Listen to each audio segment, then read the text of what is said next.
have we got here? What I'm really hoping is we can find out which ship it came off of, and that would make it worth a lot more money. You're lucky to save it from the dump. A few weeks ago, Chum and I bought a 1996 Harley, so we asked my buddy Dwight to give it a more classic paint job. And today we're gonna go pick it up. What's the damage? It was a lot more complicated than I thought it was gonna be. Man, you're scaring me.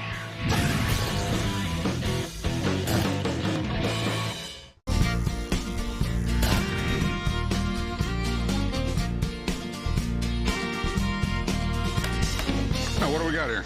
I got some military knives. Okay. So, where'd you get these? I got them from my grandfather. He was a supply sergeant in the military in World War II. Story is that he got knocked down to a private. He was caught stealing. I guess the lesson is not to steal? Yeah, no, don't get caught. Hey, where do you think you're going with that? My grandfather took all sorts of things, fur coats, cigarettes, socks, you name it. These are just two of hundreds of items my grandfather sent back to the family's treasure chest, I should say. So what can you tell me about them? Well, I can tell you that, you know, it's in great shape. It's not bent or anything. It's a U.S. Navy knife. You know, it looks pretty clean. It's in pretty good shape. Okay. First off, this is the original handle. This right here is elkhorn. This is the part right here where it went right into the skull. It's a real U.S. Navy knife, but the blade's the only part that's U.S. Navy. Okay. Nothing else is. And looks like someone took some steel wool to it. Yeah, I did that. I clean it up a little bit. Yeah, generally not a good idea. Oh, boy. I know that soldiers often made their own weapons in between battles, and some of those weapons can be worth a lot of money. But on this one, I don't know which side it falls on. And what can you tell me about that? Well, Kinfolks was an actual knife company that used to sell to the U.S. military. Doesn't look like any military knife I've ever seen. Really? Yeah, I'm thinking it's just a normal, like some sort of buck knife or something like that. This company did contract with the government to, Yeah, but just about every company in the United States was contracted with the U.S. government during World War II. Okay. I mean, there was guns issued in World War II that say IBM on them. Okay, well, this is one of my concerns are that I don't believe this is actually a military-issued knife. Just because this company made knives for the military doesn't mean this knife is a military knife. To me, it looks like a hunting knife. Are you even interested in these here?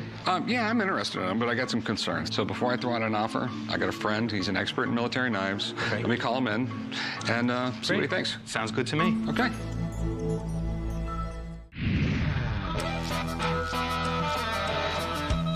Earlier, I met with a guy who wants to sell me a 1940 World War II spyglass. The only thing I know, it's real. But what I'm really hoping is we can find out which ship it came off of, and that would make it worth a lot more money. So we decided to meet with my buddy Mark at the Clark County Museum. I'm the administrator of the Clark County Museum System here in Clark County, Nevada. My expertise is in historical artifacts, mainly 20th century. I've done a lot of work with military over the years. Quartermaster spyglass.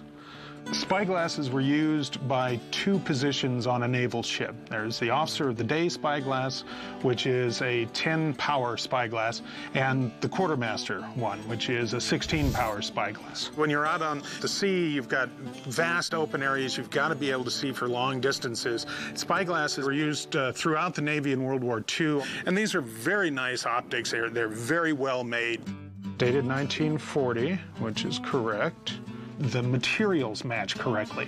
It's all brass fittings, very typical of anything naval. The plate is correct, the box is correct.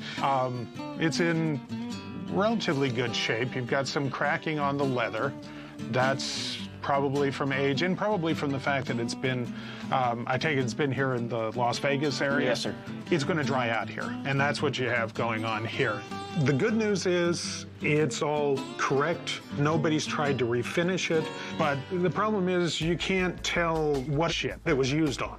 The Navy didn't keep the records which showed which spyglass was issued to which ship. Okay. So unless it was engraved or something, which this one is not, there's no way I